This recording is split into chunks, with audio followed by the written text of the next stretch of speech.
اعوذ باللہ من الشیطان الرجیم بسم اللہ الرحمن الرحیم الحمد لأہلہ والصلاة علی اہلہا۔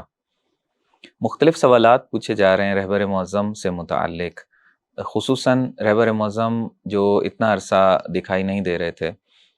اور پھر اچانک سے شب عاشور سب کے سامنے تشریف لے کر کے آئے، تو اس حوالے سے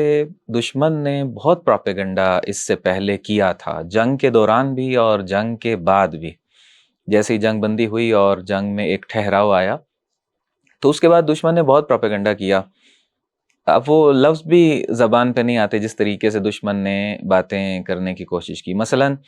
یہ نظر بنانے کی کوشش کی جا رہی تھی ایران مخالف میڈیا کی، خاص طور پہ وہ میڈیا جو فارسی زبان میں تھا اور ایران کی مخالفت میں تھا، جیسے ایران انٹرنیشنل ہے اور اس طرح کے چینلز، کہ خدا نخواستہ وہ ایران سے جانے کے لیے تیار ہیں۔ بعض نے کہا کہ روس نکلنا چاہ رہے ہیں، بعض نے کہا کہ پوری فیملی کسی ایک جگہ پر ہے اور موقع ملتے ہی نکل جائیں گے، بعض نے کہا فلاں جگہ پہ ہیں۔ بہرحال اس طرح کا ایک عجیب پروپیگنڈا تھا۔ ابھی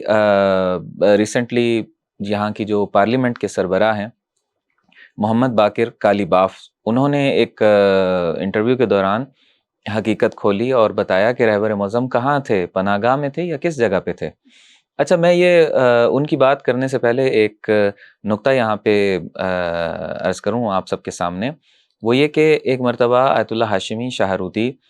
کی عیادت کے لیے رہبر معظم ہاسپٹل تشریف لے کر کے گئے، تو وہاں ان کو جب بتانا چاہ رہے تھے، کہنا چاہ رہے تھے یا ایک سفارش کرنا چاہ رہے تھے کہ آپ ڈاکٹرز کی بات کو ضرور فالو کریں مکمل، اور اپنا خیال رکھیں، میڈیسن جو بھی جیسے بھی ڈاکٹر کہتے ہیں ان کی بات پہ پوری توجہ رکھیں، تو یہ میسج ان کو دینے کے لیے رہبر معظم نے وہاں پہ دو باتیں کہیں اپنے بارے۔ ان سے کہتے ہیں کہ میں دو لوگوں کی بات کو نہیں ٹالتا، اہمیت دیتا ہوں۔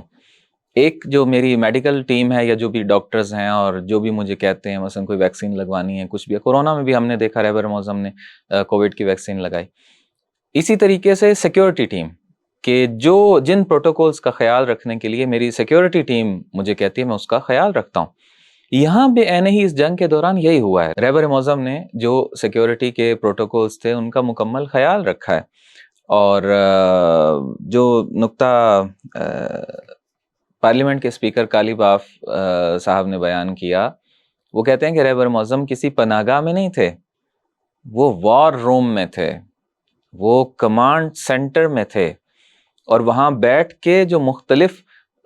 فوجی آفیسرز تھے ان کو گائیڈ کر رہے تھے کہ اب اس طرح سے کرو، اب اس طرح سے کرو۔ یہاں پہ فارسی میں ایک اصطلاح استعمال ہوتی ہے، فرماندہ کل قوا، جتنی بھی یہاں کی فورسز ہیں قانون کے اعتبار سے رہبر معظم سب سے اوپر ہیں، اور رہبر معظم عالمی میڈیا کے پروپیگنڈے کے برخلاف